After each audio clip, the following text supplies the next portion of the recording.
Oke.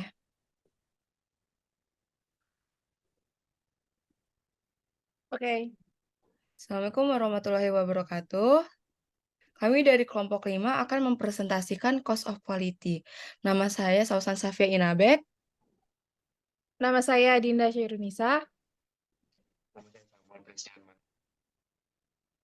Oke. Selanjutnya, apa sih definisi dari cost of quality? Cost of quality atau biaya kualitas adalah biaya yang dikeluarkan oleh perusahaan untuk mengukur dan menentukan di mana dan bagaimana sumber daya perusahaan digunakan untuk menjaga kualitas dan mencegah produk yang buruk karena adanya produk yang cacat. Dengan tujuan, biaya tersebut dikeluarkan untuk meningkatkan kualitas produk atau mencapai standar yang telah ditetapkan.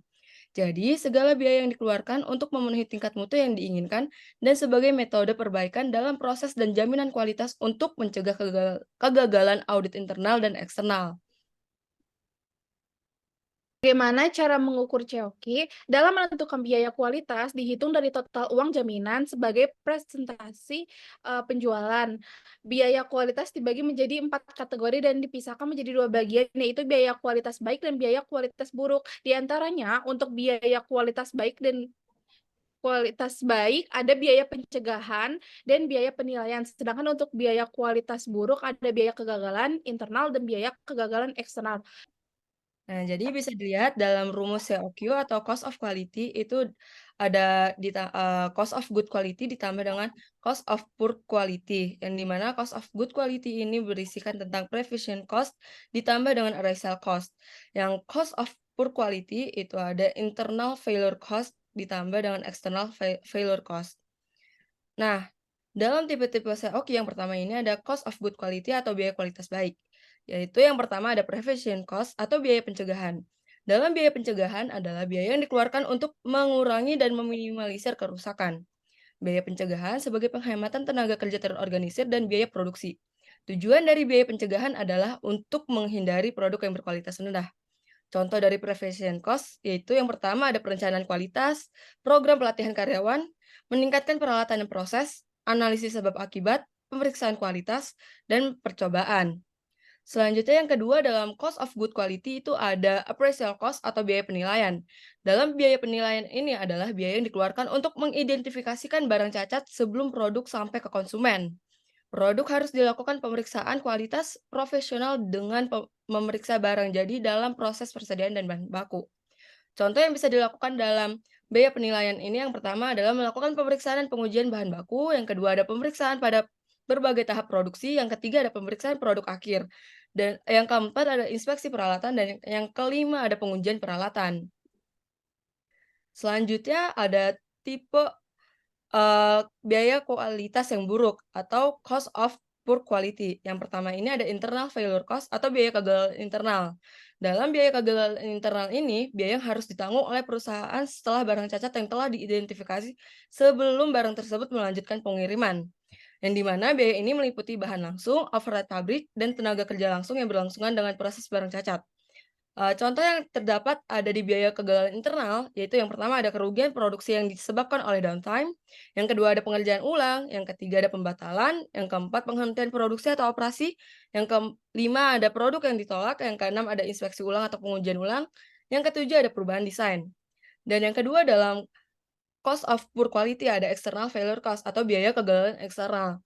Yang di mana dalam biaya kegagalan eksternal ini, biaya harus ditanggung oleh perusahaan karena produk cacat yang telah dikirim ke pelanggan atau telah sampai ke konsumen.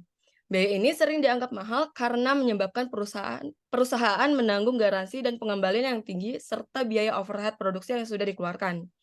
Nah, contoh-contoh dalam biaya kegagalan eksternal ini ya, yang pertama ada kehilangan laba dari pelanggan, yang kedua ada biaya garansi, yang ketiga ada pengembalian penjualan produk karena masalah kualitas, yang keempat ada kewajiban atau hutang produksi, dan yang kelima ada perbaikan. Mengapa cost of quality harus diimplementasikan? Yang pertama, memudahkan perusahaan untuk mengukur secara akurat jumlah sumber daya yang ada. Yang kedua, menentukan pengalokasian sumber daya untuk meningkatkan kualitas produk dan laba. Yang ketiga, membantu pengukuran untuk membantu bisnis dalam mempertahankan laba yang sehat dan positif. Dan yang terakhir, menggambarkan nilai biaya kualitas yang akan ditinjau untuk produksi selanjutnya.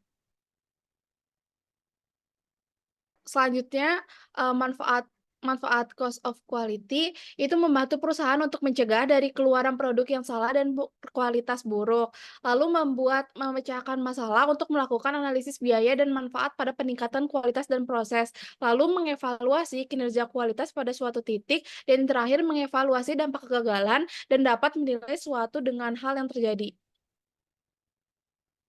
Nah, jadi di sini ada studi kasus yang dapat kita ambil dari PT Gemilang Sinar Jaya. Jadi soalnya bisa kita lihat dan bisa langsung kita kerjakan nih. Jadi perusahaan PT Gemilang Sirnajaya menghasilkan penjualan sebesar Rp100 juta, menimbulkan Rp15 juta dalam pemeriksaan dan inspeksi kualitas. Kemudian PT Gemilang Sirnajaya membayar sebesar Rp35 juta untuk menilai bahan baku yang dibeli. Selain itu, PT Gemilang Sirnajaya membayar sebesar Rp10 juta untuk perbaikan barang jadi. Selanjutnya, PT Gemilang Sirnajaya mempertahankan ketentuan sebesar Rp20 juta untuk biaya garansi dan pengembalian produk. Dalam membantu manajemen, tentukan biaya kualitas sebagai persentase penjualan. Jadi bisa kita lihat dari sini untuk menghitung bagaimana sih menghitung biaya kualitas yang baik dulu. Jadi kan tadi udah kita lihat dari soalnya ya, kalau misalkan biaya pemeriksaan dan inspeksi kualitas itu termasuk ke dalam biaya pencegahan, yang di mana biaya pencegahan ini sebesar Rp15 juta. Bisa kita masuk di sini yang awal itu kita masuk penjualan terlebih dahulu sebesar Rp100 juta. Dan yang ketiga itu, untuk menilai bahan baku itu masuknya ke dalam biaya penilaian, itu sebesar Rp35 juta. Yang di mana total biaya kualitas ini berarti cost of good quality sama dengan profession cost ditambah dengan arrival cost, yang di mana Rp15 juta ditambah Rp35 juta, yaitu bisa kita dapatkan Rp50 juta. Jadi biaya kualitas baik PT Gemilang Sirnajaya adalah Rp50 juta. Selanjutnya, menghitung biaya kualitas yang buruk atau cost of poor quality. Bisa kita lihat dari soal yang tadi, kalau misalkan perbaikan barang jadi, itu berarti masuknya ke dalam biaya kegagalan internal. Bisa kita masukkan di kolom bawah COGOQ ini, yaitu sebesar Rp10 juta. Dan selanjutnya, untuk biaya garansi dan pengembalian produk, yaitu biaya kegagalan eksternal, itu sebesar Rp20 juta. Yang dimana COPQ ini eh, biaya kegagalan internal ditambah biaya kegagalan eksternal, yaitu 10 juta ditambah 20 juta. Bisa kita ketahui hasilnya itu Rp30 juta. Jadi biaya kualitas buruk pada PT Gemilang Sirnajaya adalah Rp30 juta. Selanjutnya ada menghitung biaya, total dari biaya kualitas, yaitu, COQ sama dengan COGOQ ditambah COPQ yang tadi udah kita hitung nih.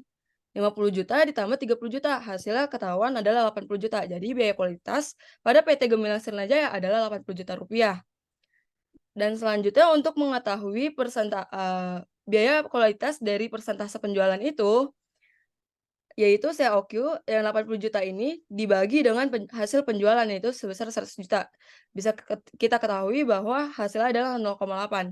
Jadi telah diketahui bahwa kualitas produk dari PT Gemilang Sirnajaya memiliki kualitas yang sangat baik karena mendekati nol. Kemudian presentasi dari kelompok 5 mengenai cost of quality mengucapkan terima kasih.